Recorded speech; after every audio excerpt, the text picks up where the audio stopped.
Costuma-se dizer que as membranas celulares possuem permeabilidade seletiva. Isso acontece pois existe um fluxo constante de substâncias que entram e saem da célula, mas elas não entram e saem indiscriminadamente. Na verdade, a membrana seleciona o que pode entrar e o que pode sair nas quantidades e nas condições adequadas para a célula.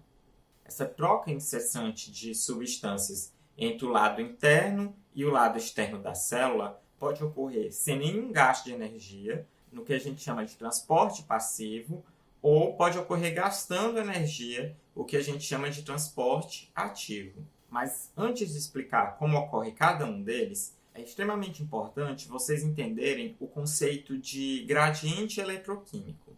O gradiente eletroquímico ele é uma combinação entre o gradiente de voltagem e o gradiente de concentração que uma membrana pode ter. O gradiente de concentração se refere ao movimento que uma substância pode fazer de um local onde ela está mais concentrada para um local onde ela está menos concentrada através de uma membrana. Esse movimento ele é espontâneo, é como o movimento da água caindo em uma cachoeira. Não ocorre nenhum gasto de energia para ela só se movimentar de onde ela está mais concentrada para onde está menos concentrada. Mas além desse, existe o gradiente de voltagem. As membranas elas podem ter carga elétrica positiva ou negativa no seu lado interno e externo. Então, se no lado interno da membrana estiver carregado negativamente, isso vai atrair substâncias carregadas positivamente para dentro dessa membrana. Da mesma forma, se o lado interno da membrana estiver carregado positivamente, isso vai atrair para o lado interno as substâncias com cargas negativas. E a combinação que pode ocorrer entre um gradiente de concentração e um gradiente de voltagem, a gente chama de gradiente eletroquímico. E eles são extremamente importantes para determinar que tipo de transporte uma substância vai fazer, se é o transporte passivo ou o transporte ativo. No transporte passivo, as substâncias elas vão utilizar o gradiente eletroquímico para transportar a membrana sem gastar energia. Esse transporte ele pode ocorrer diretamente pela bicamada lipídica ou pode ocorrer através de estruturas proteicas que se formam ali na membrana, facilitando o transporte de um lado para outro dessa substância. O transporte de substâncias diretamente através da bicamada lipídica ela é chamado de difusão simples. Já o transporte através de estruturas proteicas é chamado de difusão facilitada e pode ocorrer através de canais iônicos ou de permeases. Para uma substância conseguir fazer uma difusão simples, ela precisa ter algumas características, como, por exemplo, ser pequena ou apolar. No caso de gás carbônico, oxigênio e nitrogênio, como são moléculas pequenas e apolares, eles conseguem atravessar muito facilmente a bicamada lipídica.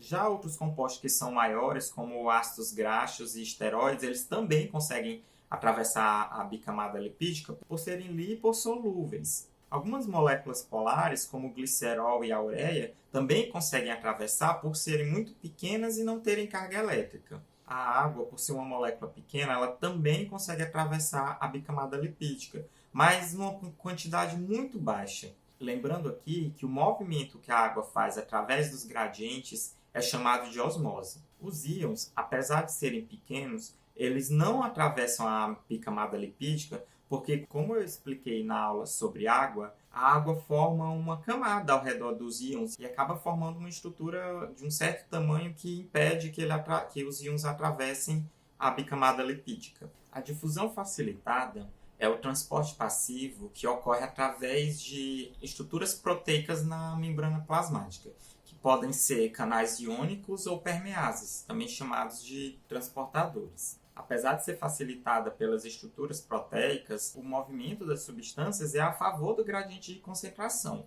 Logo, não existe gasto de energia. Os canais iônicos eles são aquelas proteínas que formam túneis hidrofílicos que atravessam a membrana plasmática. Eles são extremamente seletivos, então existem canais iônicos para cada íon específico: sódio, potássio, cálcio, cloro e outros. Mas para que um soluto atravesse a membrana, não é necessário apenas ter o gradiente de concentração. É preciso também ter um estímulo apropriado. Por isso, a maioria dos canais iônicos eles não ficam abertos o tempo inteiro. Existem os canais iônicos que são dependentes de voltagem e os canais iônicos que são dependentes de ligante. As membranas celulares elas têm cargas do lado de fora e do lado de dentro. E respondendo à mudança dessas cargas, um canal iônico ele pode se abrir ou se fechar. Esses são os canais dependentes de voltagem. Já os canais dependentes de ligante, eles se abrem ou se fecham dependendo de alguma substância que se conecta a essa estrutura, que pode vir do lado citossólico ou do lado externo da célula.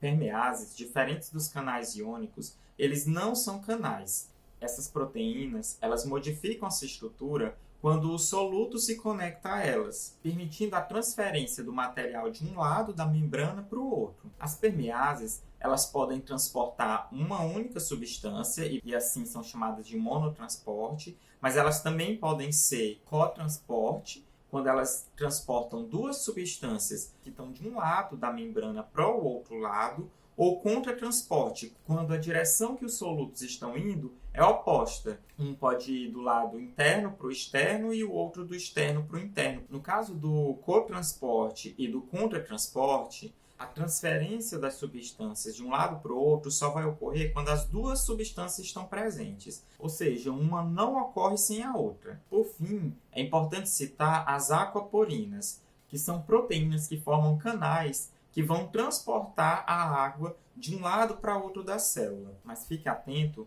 que as aquaporinas não são canais iônicos e nem permeases, mas elas possibilitam que a água consiga atravessar a membrana numa quantidade maior, já que ela não consegue atravessar a bicamada lipídica tão facilmente. Vamos agora entender sobre o transporte ativo, ou seja, aquele em que há gasto de energia.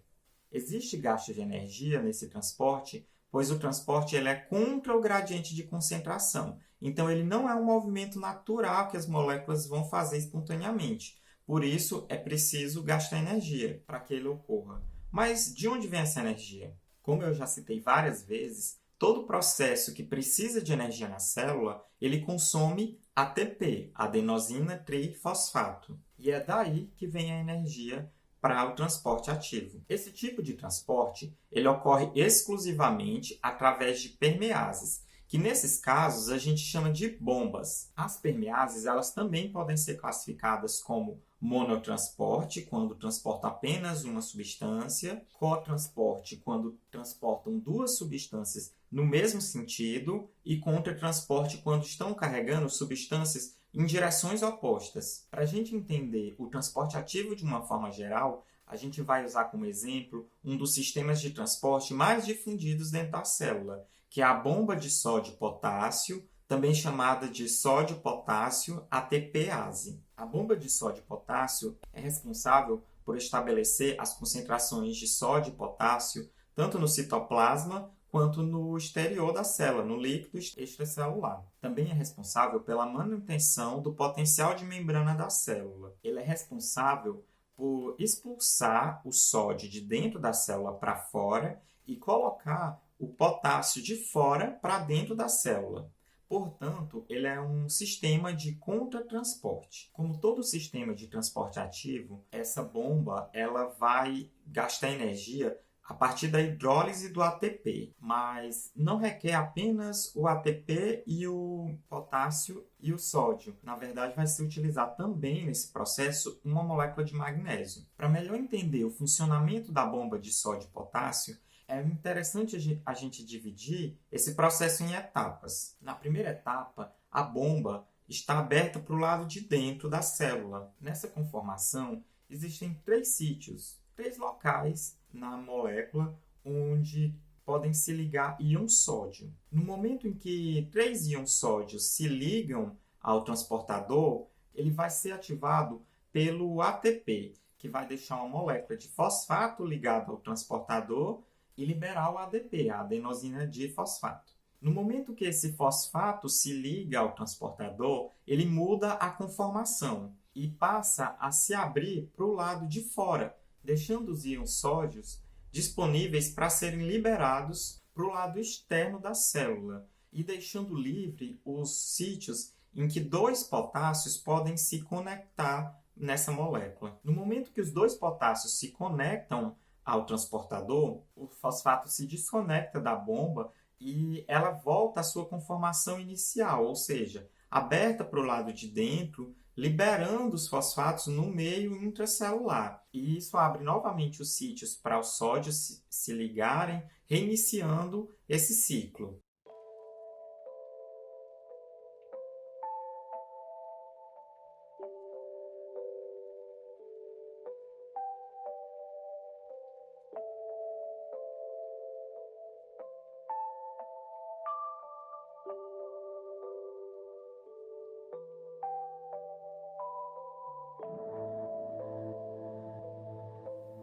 Como a bomba de sódio é responsável pelo potencial elétrico da membrana plasmática, interromper a atividade da bomba de sódio e potássio pode afetar o transporte passivo dos íons, que também dependem dessa carga elétrica para serem transportadas através do gradiente eletroquímico. E afetar esse transporte pode ser um desastre para a célula como um todo e até mesmo provocar a morte do organismo. Inclusive, são substâncias que interrompem a bomba de sódio e potássio que constituem aquelas injeções letais que são utilizadas nos países onde há pena de morte. Mas algumas outras substâncias que interrompem a bomba de sódio e potássio, elas são constituintes de alguns remédios, mas em quantidades baixas, apenas para regular um desfuncionamento que possa estar ocorrendo e provocado por algumas doenças.